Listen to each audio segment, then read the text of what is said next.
डन्टडाङ साग ल साग अहिलेको हाम्रो बारीमा भएको साग चाहिँ यही हो यस्तो छ ल साग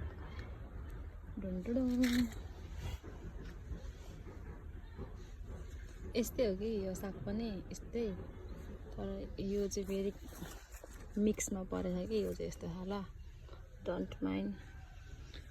यता चाहिँ अस्ति टिपेको त्यही भएर यस्तो छ यता चाहिँ यस्तो भइरहेछ कसैलाई चाहिन्छ भने सम्पर्क गर्नु होला एभाइलेबल छ हाम्रो घरमा मात्रै